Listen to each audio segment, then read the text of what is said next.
Magandang umaga po sa inyong lahat mga kapatid, mga kaibigan. Tayo po ngayon ay nandito muli sa ating pong programang Mga Pangakong Di Nabibigo. No? At tayo po ay patuloy na pumupuri sa pangalan ng ating Panginoon. At amin po kayong binabati ng isang magandang umaga. Yan. Ibinabati rin po natin ang ating po mga kaibigan dyan sa Alicia, no? Sa Tirad View, sa Santiago, Isabela, Ilocos Sur, Dipakulaw at Baler. At dyan din po sa Nueva Ecija, Pampanga, Tarlac, Pangasinan, Bataan, Zambales, Bulacan, pati na rin sa Cavite, Laguna, Batangas at Mindoro. Siyempre, binabati po natin ang ating po mga kaibigan na nandito po sa Mega Manila. Kayo po ay nakikinig sa AWR 89.1. Yan. Kung meron po kayong mga gustong i-message o gusto nyong batiin o gusto nyong magtanong, no? Mag-text lamang po sa 0917-1742777. Pati na rin sa 0968-853-6607. So yan po, no? At tayo po yung papasalamat na nandito po muli kayo at kasama natin sa ating pong programang Mga Pangakong Di Nabibigo. Yan. Ano po ba naman ang mga karaniwang hinaing ng mga tao ngayon? Ito po yung sinasabi nila. Saan ba makakahanap ng komunidad na nagtutulungan ang mga tao? Meron po ba niyan? Talagang yung mga tao ay talagang very helpful doon sa kanilang mga neighbors at mga kasama doon sa community. No? Meron pa kayang ganyan? Ito pa, bakit parang walang pakialam ang mga nasa paligid ko, no? Parang kahit may nakita silang madumi, hindi naman nililinis o kung ano man hindi tumutulong, no? May kumakatok na sa kapitbahay, hindi man lamang alamin kung sino at sino kailangan, no? Yan ang minsan ang mga nangyayari. No, paano maging taong matulungin? Paano nga po ba? Tayo po ba ay naghihintay lang ng tulong o tayo ay yung tao na gustong tumulong sa iba?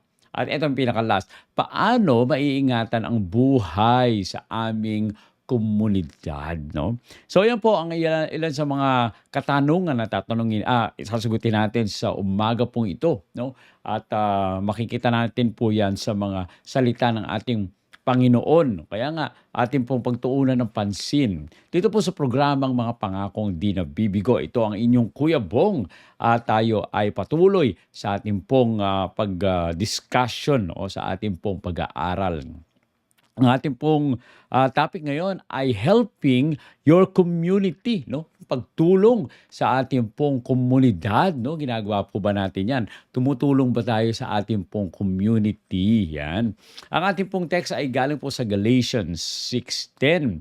Sabi po dito, therefore, as we have opportunity, let us do good to all people, especially to those who belong to the family of believers, no?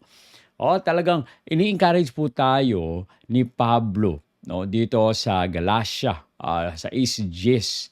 Sabi niya, habang mayroong pagkakataon, yan, wag daw tayo pumili. Pag meron tayong pagkakataon na gumawa ng mabuti, gumawa daw po tayo ng mabuti.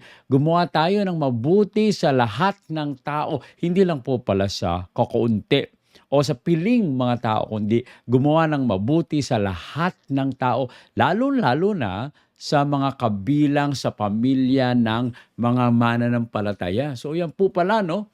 Tayo po ay tumulong sa ating pong kapwa at syempre tumulong din tayo sa ating pong mga members sa church, no? Yung mananampalataya.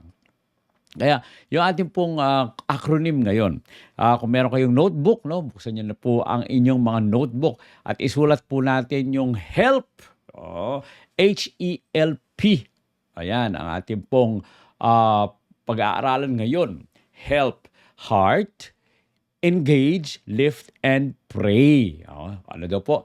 H, heart, E, engage, L, lift, and P, pray. So tandaan po natin yan. Kung gusto natin na magkaroon tayo ng magandang community, kailangan ay help, no? Tumulong po tayo. Yung H, have a heart of compassion. Yung po pala, no? Kailangan mag-umpisa tayo. Have a heart of compassion. So kung gusto natin maging maganda ang community natin, engage in acts of service. Yan. Huwag tayong maghintay. Mas mabuti daw yung tayong tumutulong. Sabi nga mas mabuti yung nagbibigay kaysa yung tumatanggap. No? At sabi po sa L, kung gusto natin maganda ang community natin, ay L, lift others up with encouragement. Yan. Kung nalulungkot sila, o sila ay marami mga problema, no? Itaas po natin sila, i-encourage po natin sila. At letter P, pray for your community. Yung pala, isa sa mga sikreto para maging maganda ang ating pong komunidad, ipanalangin po natin yung mga nasa community po natin. So, tandaan po natin yan, ano? No?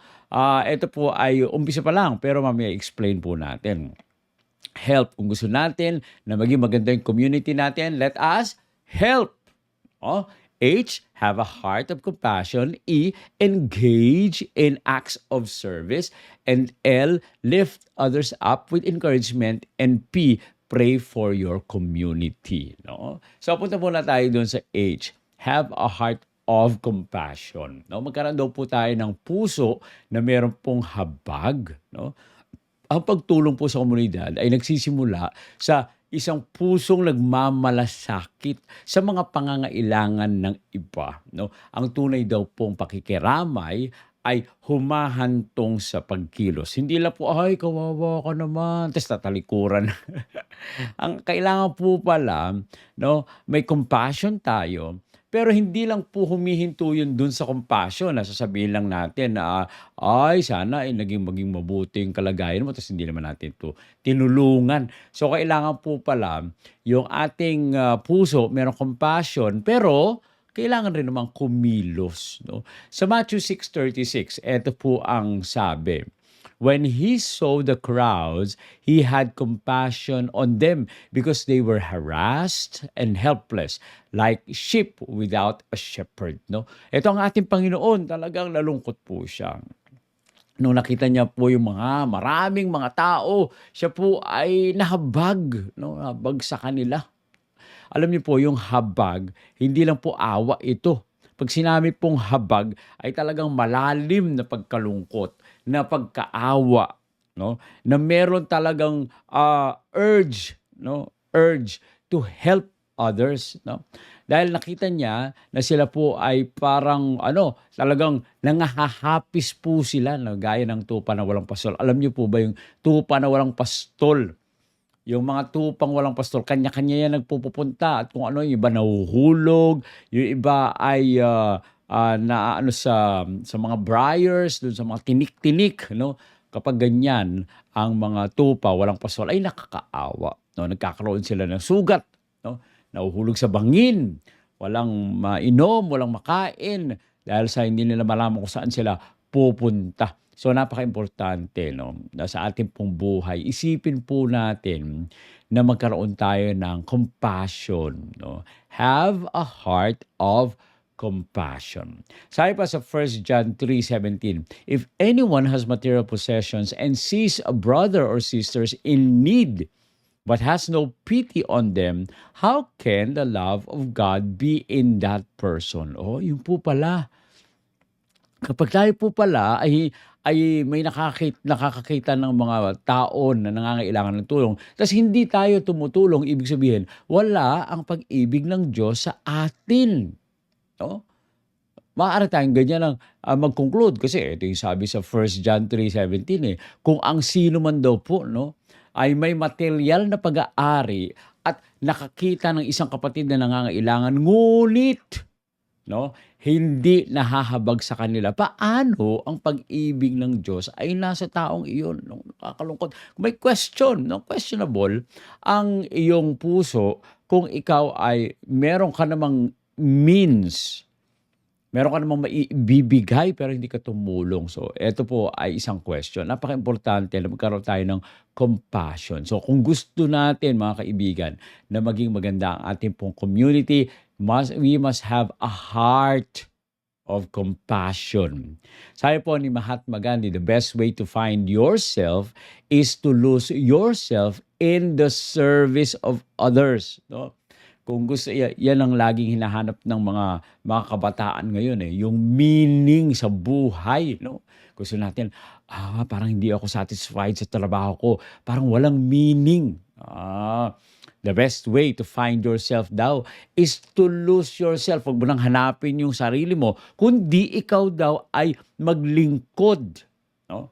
Kaya naman 'no, china-challenge natin yung mga kabataan ngayon. Ano ba ang focus ninyo, sarili ba, career, 'no? Magkakaroon daw tayo ng meaning if we lose ourselves, 'no, at tayo po ay tumutulong sa iba. Sabi ni Mark Twain, "Compassion is the language the deaf can hear and the blind can see." Ang ganda, no? Yung pakikiramay daw po, yung ang wikang naririnig ng mga bingi at yung wika na nakikita o yung kilos na nakikita ng bulag, no? Yan po ang compassion. Okay? So yan po, ang kailangan po natin, gusto natin maging maganda ang community, H, have a heart of compassion. Yung pangalawa po, E, engage in acts of service. No, ito po ay encouragement sa atin. Makiisa daw po tayo sa mga gawa ng mga paglilingkod, no? Dahil po ang paglilingkod sa komunidad ay nangangahulugan ng aktibong pakikilahok sa magitan po ng voluntaryong gawain, yung kabaitan, yung pagiging bukas palad sa mga tao na nangangailangan. Kaya eto po, kung gusto natin maging maganda ang community natin, let us engage in acts of service, no? Wag lang po tayo maghintay sa iba na tutulong sa atin. Tayo daw po mismo ang makilahok, no, na tumulong sa iba. Sabi po sa James 2:17, in the same way, faith by itself, if it is not accompanied by action, is dead. No, tama po naman 'yun. Yun ang sinasabi nila, yung pananampalataya daw po sa ating sarili. Kung hindi po ito sinasamahan ng gawa, ito po ay patay, no? Ay ganoon din naman. Obviously, sa physical world, kung hindi ka kumikilos, at medyo matagal ka na hindi kumikilos, ibig sabihin, ikaw ay patay na, no?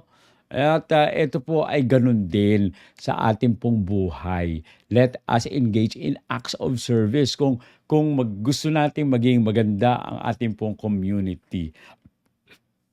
Sabi po sa James 2:17, in the same way, faith by itself, if it is not accompanied by action, is dead. No, tama, sinabi, nabasa natin kanina. Sa Hebrews 13:16, ito po lang manasabi, and do not forget to do good and to share with others, for with such sacrifices, God is pleased. Ang ganda po, no?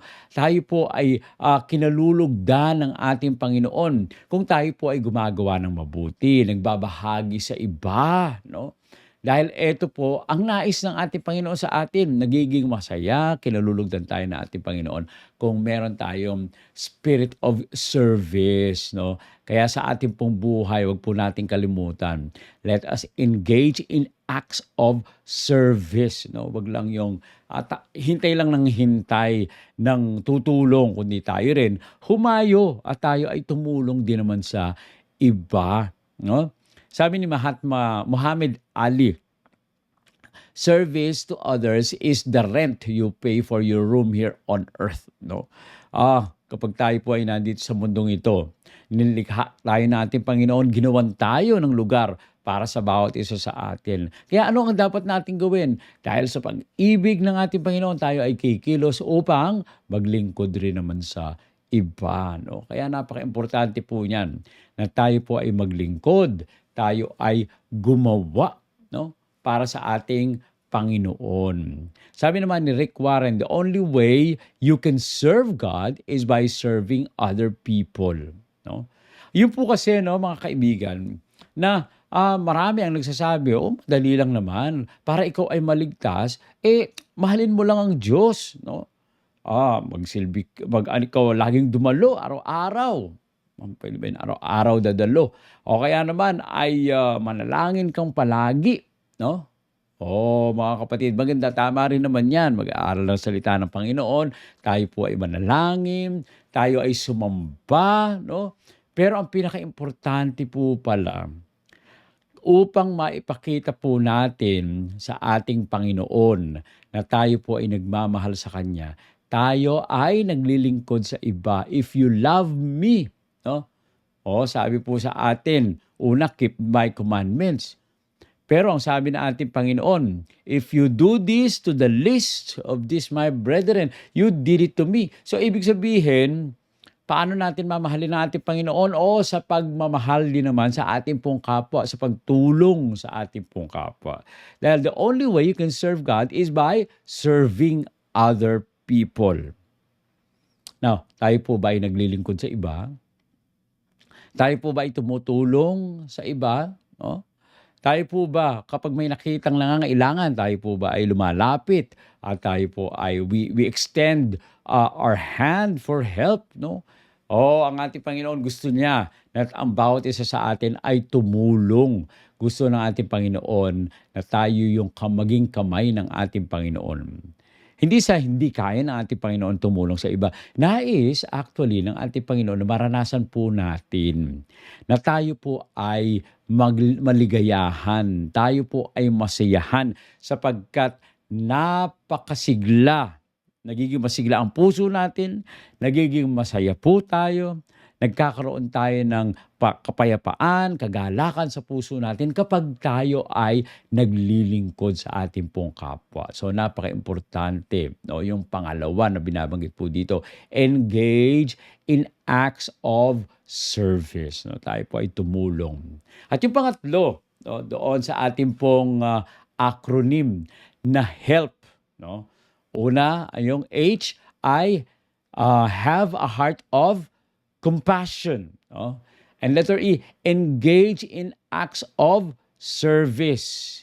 At yung letter L, no, lift others up with encouragement. No? Minsan talaga, minsan kahit sa magkakaibigan, nasasanay po tayo. Yung mga biruan natin, yung mga below the belt na biruan na nangungutya o kaya naman dinadown, pero inisip natin, ano lang, lambing lang naman yan.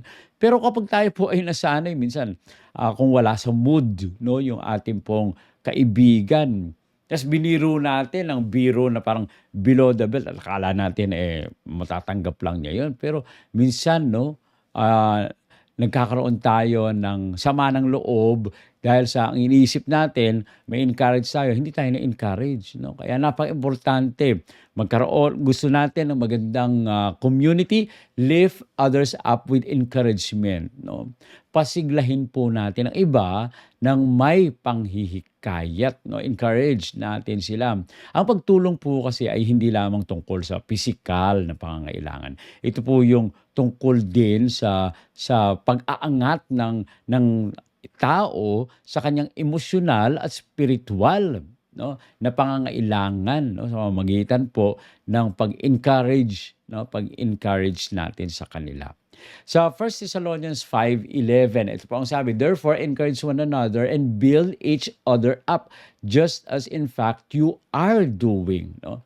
Dito po kasi sa tala na ito, kapag tayo po ay nag-encourage ng iba, no, at nagbi-build tayo, lalong-lalo na pag nalulungkot o hindi natin alam, baka naman tinatago lang, may problema pa lang, napakalaki yung ating pong kaibigan. No? Ang kailangan lang niya yung tao na makikinig. Tapos ang nangyayari, hindi tayo nakikinig, daldal tayo ng daldal, nag-open up na yung kaibigan natin, tapos hindi natin pinapakinggan. No? Hindi rin maganda, nagiging insensitive tayo doon sa mga pangangailangan ng ating pong mga kaibigan, yung ating mga kausap. Kaya napaka-importante. Let us always be ready to give encouragement to the people who are down. No? Kailangan po natin na itaas, iangat sila sa kanilang spiritual na buhay. Huwag po basta-basta na nakalagi lang biruan na kung ano-anong hindi naman nakakatulong sa ating pong kapwa. Kaya kailangan po tayo na ready tayo na mag-encourage ng iba. Sabi naman po sa Proverbs 12:25, anxiety weighs down the heart, but a kind word cheers it up. No?